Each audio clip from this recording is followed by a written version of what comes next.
Shoya Ishida tears all of his calendar beyond April 15th. In the week that follows, he quits his job, sells all his stuff, and retrieves all the money from the bank. On April 15th, he places the money next to his mother's bed and heads out to the bridge nearby. He climbs atop the railing, determined to end all his suffering, but he stops. A few years ago, a young Shoya Ishida is a classic delinquent. He is a mischievous boy who causes all sorts of trouble in class alongside his friends. Ueno and Shimada. Ishida is still in middle school, but his mischiefs are famous all around. One day, Ishida's class is introduced to their newest classmate, Nishimiya Shoku. She is brought before the class and allowed to introduce herself. However, instead of speaking, the girl takes out a notebook from her bag. It has a scribbling stating how she was deaf and would communicate with them using the notebook. The class is fascinated by the arrival of this student, especially the delinquents who have a new target for bullying. Almost immediately taking advantage of her deafness, Ueno and some other girls start teasing and taunting her. Obviously, Nishimiya has a lot of issues settling into a regular school, but tries her best to blend in. The bullying, however, is not helping at all. Ishida in particular tries his level best getting a laugh out of his classmates by mocking Nishimiya. One day, a volunteer from the sign language club arrives at the class to help teach the other students sign language so that they can communicate effectively with Nishimiya. However, the students just don't care whatsoever and don't want to learn sign language. Only one among them, Sahara, decides to volunteer to learn and help Nishimiya communicate. Sahara gets a bit close with Nishimiya, and that becomes her worst mistake. Slowly and eventually, the delinquents start bullying Sahara as well. Sahara, however, is not able to ignore the bullying like Nishimiya and decides to leave the school, abandoning Nishimiya. With Sahara gone, Nishimiya is alone and has no friends. She tries to make new friends with Ishida and repeatedly tells him through sign language that she wants to be friends, but the delinquent, who had refused to learn any sign language, thinks she is being creepy. He throws dirt on her face and runs away. Nishimiya thinks that her being deaf is the problem and starts wearing hearing aids so that she could blend in with the others. However, this just gives the bullies some more opportunity to bully her. Ueno and Ishida, in particular, start taking away her hearing aids and throwing them away, one by one. Every day, they keep doing the same thing, until one day when Ishida forces her hearing aids off her and Nishimiya starts bleeding from her ears. That very same day, her mother complains to the school how she had lost 8 hearing aids in the last 2 months. These hearing aids were very expensive, and Nishimiya would not tell who had been doing this to her. The teachers immediately know that it's Ishida who has been doing all of this. Even though all the other students had been a part of the bullying as well, they don't step back from piling on their share of the blame on Ishida. Ishida protests how everyone was involved, but he is one against many. When he returns home, Ishida's mom is on the phone with the principal, who relates to her everything that had happened. Immediately, she drags Ishida to meet Nishiyama and her mother. She apologizes to her on behalf of her son and even hands her all the money that she had worked so hard to save to compensate her for the hearing aids. Nishimiya's mother takes her to the side, and when she returns to take Ishida back, the boy notices the tear on his mother's ears. She had torn her earrings off to fully compensate for the hearing aids he had broken. Ishida feels terrible, not for what he had done, but for what had happened to his mother because of it.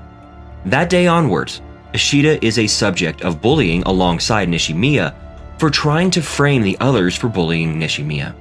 He gets the same treatment that he gave Nishimiya earlier. His life is hell as well.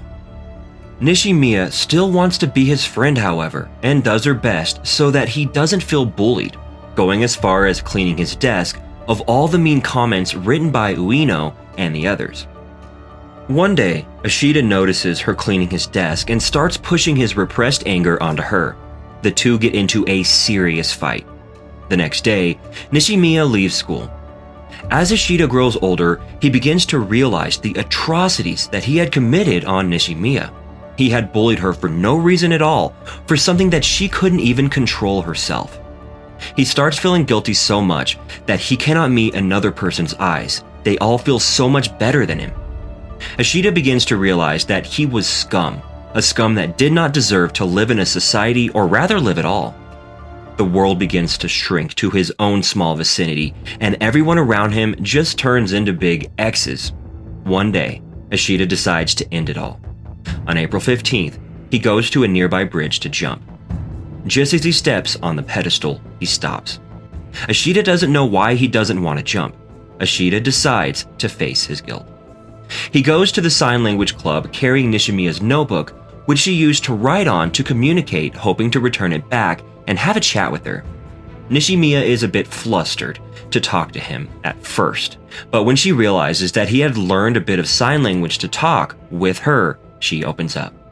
Ashita finally does the same hand gestures Nishimiya had done to her years ago to ask her to be his friend, and immediately realizes how he had reacted to this simple question years ago.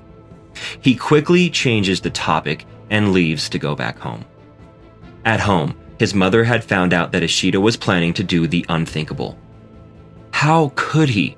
After all she had done for him, raising him and feeding him, she didn't want the money he had left her if he was going to go ahead and die. She confronts her son and threatens to burn her money until he promises her to never think of something like that again.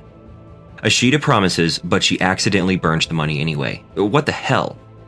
Even though he had decided to live on, it didn't mean Ashita's problems at school became any easier. He still couldn't meet anyone in the eyes. He was a loner. His emo phase was beyond recoverable. Ashita, however, wanted to keep his promise to his mother and decides to live on. Ashita decides to visit Nishimiya after school too, but isn't so sure he should do it. The guy has a lot going on in his head. On his way back from school, he sees a chubby kid being bullied by a guy. The guy was practically forcing him to lend him his bike. Ashita contemplates for a while before going to help the boy, but not the literal White King way. He just goes and offers the bully his bike instead. The bully runs off with it. For a moment, Ashita takes this as a message from God, telling him not to meet with Nishimiya, but his mind wavers thinking of ways how he could still meet her and make his visit seem casual. Just then, he notices a bread coupon laying on the floor and for some reason thinks this could be his alibi. Ashita arrives at the sign language club with a bread loaf but is stopped at the door by a puny little middle schooler who introduces himself as Nishimiya's boyfriend. He tells him to stay away from her and slams the door in his face. Ashita returns home disappointed, and on his way he encounters the same guy he saved in school earlier. He had brought the bike that the bully had stolen away. And just like that, with that simple act, the X on his face drops to the floor and fades away. The boy introduces himself as Tomohiro Nagatsuka. He actually sat right before Ashita in class, but for so long, Ashita had ignored him like he had ignored others. The two guys became friends instantly. Tomohiro even forces Ashita to watch Morbius with him and then decides that Ashita was his best friend. They were definitely morbid. Ashita visits Nishimiya again, but this time Tomohiro goes with him and holds down the guy claiming to be Nishimiya's boyfriend.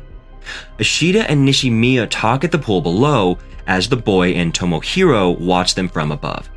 Ashita and Nishimiya are both a bit edgy to talk considering their past, so they bring back the topic of the notebook again. Nishimiya begins opening the book and Ashita remembers all the profanities written on that notebook. He quickly snatches it away, but it falls into the pool below. Nishimiya jumps to get the book, and so does Ashita. The boy clicks their photo from far away. That night, he uploads a photo to the internet and almost immediately the next day, Ashita gets in trouble. He is called to the teacher's office and put again in house arrest for the rest of the week. His mother, however, allows him to go out and look after his sister Maria while she plays. In the playground, he finds the same boy again. Ashita realizes that he was the one who had released those pictures. Ashita is not mad. He takes the boy to his home and even serves him some lunch. The boy stays as long as nighttime, and Ashita goes to drop him off later. The boy tells Ashita that he knew what he had done to Nishimiya, and acting like a good guy now wouldn't change anything. Ishida agrees that he had done some really bad things and didn't even deserve to live, but he wanted to make it better. The boy smiles and then reveals he was actually Yuzuru, Nishimiya's younger sister. She had run away from home because she was scolded badly for spreading the picture and getting Ishida in trouble. Slowly, as they walked back home, Yuzuru starts forgiving him, but Nishimiya's mother had not forgiven her at all. She sees the two returning home and thinking that Yuzuru had been taken forcefully and slaps Ishida across the face and walks away with her daughter. Over the next few weeks, Yuzuru acts as a mediator and helps bring Nishimiya and Ishida closer. Ishida also tries his best to make amends for his mistakes and reunites Nishimiya with Sahara, whom she had wanted to meet for such a long time.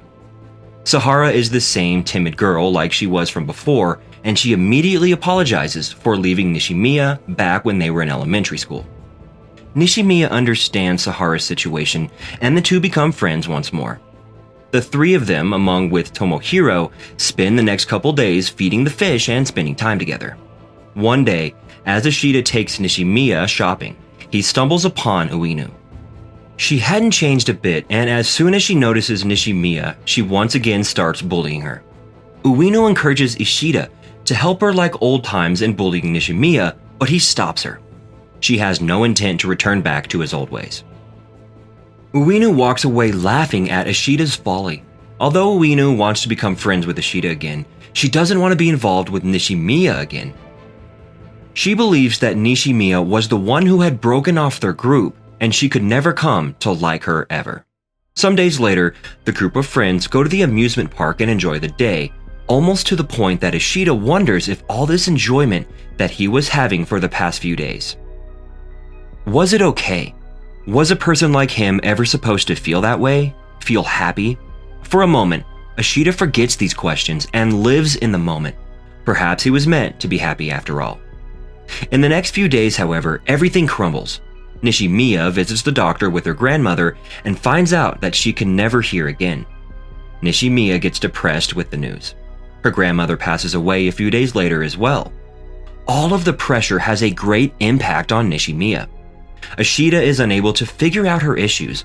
On the day of the fireworks festival, Ishida has gone to the festival along with Nishimiya and her sister. Nishimiya excuses herself and leaves early, telling them that she has to study. Then, out of nowhere, Yuzuru tells Ishida to get the camera from their house. Ishida goes onto their home and notices Nishimiya climbing on the guardrail. Ishida's eyes widen. She was going to do what he had planned on doing some weeks ago. She was giving up. Ishida quickly rushes to her and grabs her arm just as she fell. He grabs onto her and begs God to give him the strength for one more pull, and he would do it all right. He would face his fears. He would look people in the eyes and become better. With that prayer, he gives her one more pull and manages to save Nishimiya, but falls from her guardrail instead. Ishida is rushed to the hospital. As Ishida recovers in the hospital, Ueno takes care of him. She doesn't let Nishimiya anywhere near him as she blames her for his situation. Nonetheless, a guilty Nishimiya comes to the hospital door every day waiting for Ishida. One day, Nishimiya gets a dream of Ishida bidding her farewell. She gets scared and runs to the same pond that they usually met in. Meanwhile, Ishida wakes up from his coma as well and rushes to the same place too. The two meet and both of them apologize to each other. Ishida apologizes for what he had done to her when they were young and tells her that he wants to help her live and face her fears. Whereas Nishimiya apologizes for not changing herself with respect to the environment she was in and not putting enough effort. A few weeks later, Ishida and Nishimiya visit Ishida's school for the festival and they get together with all their friends. Ueno has also started warming up to Nishimiya and learned a bit of sign language as well. Despite her harshness before, her heart had started to melt as well. In the festival, at first, Ishida still feels uncomfortable looking at the faces of all the people who were better than him and deserved better than him. But soon, with all his friends by his side, he can walk straight again and the exes are no longer there. If we really want to change, if we really want to become better, then the change must begin from us. Sometimes it is difficult to embrace change and giving up seems to be the most logical option. But we have to remember that the night is darkest before the dawn, and good things always come to those who wait and believe in themselves. Subscribe for more videos like this, turn on the notifications, and leave a like to help the channel out. Thanks for watching.